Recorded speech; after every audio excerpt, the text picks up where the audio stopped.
Ika-68 Kabanata. Awit ng Pagtatagumpay. Kumilos sana ang Diyos, at ikalat ang kanyang mga kaaway. Magsitakas na sana palayo, silang mga galit sa kanya. Itaboy sana sila ng Diyos, gaya ng usok na tinatangay ng hangin. Mamatay sana sa harapan niya ang mga masasama, gaya ng kandilang natutunaw sa apoy. Ngunit ang matutuwid ay sisigaw sa galak sa kanyang harapan. Awitan ninyo ang Diyos. Awitan ninyo siya ng mga papuri. Purihin niyo siya na siyang may hawak sa mga ulap. Ang kanyang pangalan ay Panginoon. Magalak kayo sa kanyang harapan. Ang Diyos na tumatahan sa kanyang banal na templo ang nangangalaga sa mga ulila at tagapagtanggol ng mga byuda. Ibinibigay niya sa isang pamilya ang sinumang nag-iisa sa buhay. Pinalalaya rin niya ang mga binihag ng walang kasalanan at binibigyan sila ng masaganang buhay. Ngunit ang mga suwail, sa mainit at tigang na lupa maninirahan. O Diyos, nang pangunahan niyo sa paglalakbay sa ilang ang inyong mga mamamayan, nayanig ang lupa at bumuhos ang ulan sa inyong harapan.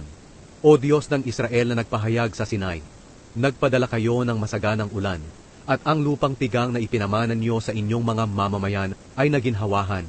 Doon sila nanirahan, at sa inyong kagandahang loob ay binigyan niyo ang mga mahihirap ng kanilang mga pangangailangan. Panginoon, nagpadala kayo ng mensahe, at ito'y ibinalita ng maraming kababaihan. Nagsisitakas ang mga hari, at ang kanilang mga hukbo. Ang mga naiwan nilang kayamanan ay pinaghati-hatian ng mga babae ng Israel. Kahit na ang mga tagapag-alaga ng hayop ay nakakuha ng mga naiwang bagay, gaya ng imahe ng kalapati, na ang mga pakpak ay nababalutan ng pilak, at ang dulo nito ay nababalutan ng purong ginto. Nang ikalat ng makapangyarihang Diyos ang mga haring iyon, pinaulanan niya ng yelo ang lugar ng Zalmon. Napakataas at napakaganda ng bundok ng Basyan. Maraming taluktok ang bundok na ito. Ngunit bakit ito nainggit sa bundok ng Zion na pinili ng Diyos bilang maging tahanan niya magpakailanman? Dumating ang Panginoong Diyos sa kanyang templo mula sa Sinai, kasama ang libu-libo niyang karwahe. Nang umakyat siya sa mataas na lugar, marami siyang dinalang bihag. Tumanggap siya ng regalo mula sa mga tao, pati na sa mga naghimagsik sa kanya. At doon maninirahan ang Panginoong Diyos. Purihin ang Panginoon, ang Diyos na ating tagapagligtas, na tumutulong sa ating mga suliranin sa bawat araw. Ang ating Diyos ang siyang Diyos na nagliligtas. Siya ang Panginoong Diyos na nagliligtas sa atin sa kamatayan.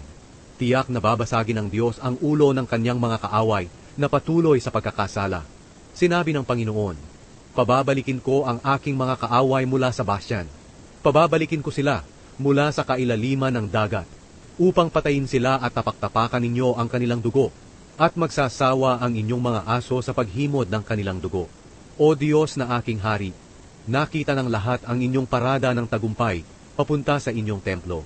Nasa unahan ang mga awit, at nasa hulihan ang mga tumutugtog, at sa gitna naman ay ang mga babaeng tumutugtog ng tamborin. Sumisigaw sila, purihin ang Diyos sa inyong mga pagtitipon. Purihin ninyo ang Panginoon, kayong mula sa lahi ng Israel. Nauuna ang maliit na lahi ni Benjamin. Kasunod ang mga pinuno ng Huda, kasama ang kanilang lahi, at sinusundan ng mga pinuno ng Zebulun at Naphtali. O Diyos, ipakita niyo ang inyong kapangyarihan, katulad ng ginawa niyo sa amin noon. Dahil sa inyong templo sa Jerusalem, magkakaloob ng mga regalo ang mga hari para sa inyo.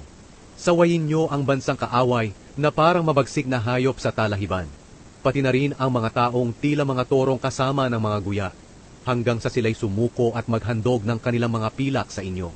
Ikalat niyo ang mga taong natutuwa kapag may digmaan. Magpapasakop ang mga taga-Ehipto sa inyo. Ang mga taga-Ethiopia ay magmamadaling magbigay ng kaloob sa inyo. Umawit kayo sa Diyos, kayong mga mamamayan ng mga kaharian sa mundo.